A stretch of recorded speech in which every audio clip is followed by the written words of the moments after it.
आम्ही निर्माण माइलस्टोन किवळे पिंपरी चिंचवड महानगरपालिकेच्या हद्दीमध्ये आमची सोसायटी आहे।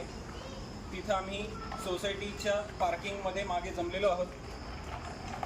काल आमच्या सोसायटीमध्ये मूळ जागा मालक सांडभोर कुटुंब यांनी सोसायटीचे चेअरमन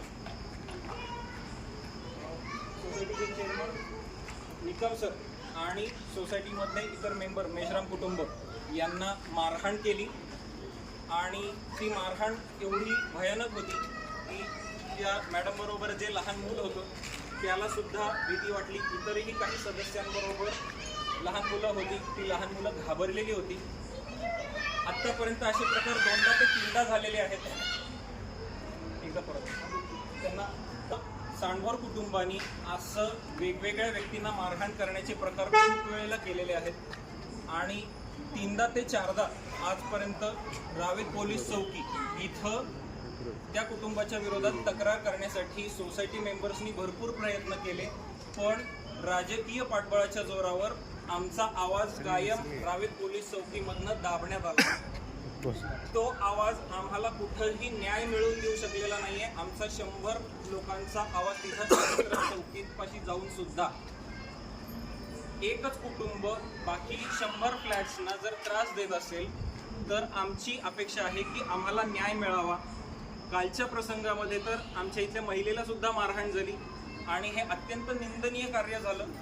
आम्ही चौकीत कंप्लेंट द्यायला गेल्यानंतर आम्हाला महिलांसकट बाहेर काढलं, तुम्ही चौकीच्या बाहेर थांबायचं, आतमध्ये यायचं नाही। इथपर्यंत आम्हाला त्रास झाला, आम्हाला न्याय मिळाला नाही।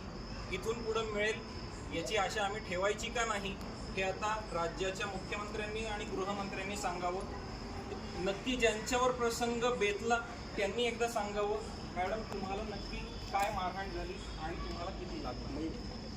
काल संध्याकाळी रात्रीच्या वेळेस मी माझ्या मिस्टरांचा आवाज ऐकून खाली आले। त्यांच्यासोबत मारहाण होत होती, मी मध्ये पडले तर माझ्यासोबत माझं बाळ होतं, मला सुद्धा त्यांनी धक्काबुक्की करून दूर लोटले।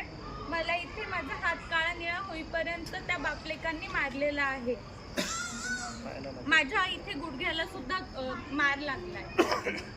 उमेश सांडभोर, वैभव सांडभोर आणि त्यांचे वडील अशा तिघांनी मिळून ही मारहाण केली। बीजेपीचे कार्यकर्ते आहेत, ते सत्ताधारी पक्षात आहेत। सत्ताधारी पक्षाचे कार्यकर्ते जर अशा पद्धतीने इथल्या रहिवाशांना मारहाण करत असतील आणि आम्हाला जर घाबरून जगावं लागत असेल, आम्हीच विकत घेतलेल्या फ्लॅटमध्ये, आम्हीच विकत घेतलेल्या सदनिकांमध्ये जर आम्हाला सुरक्षित वातावरण मिळत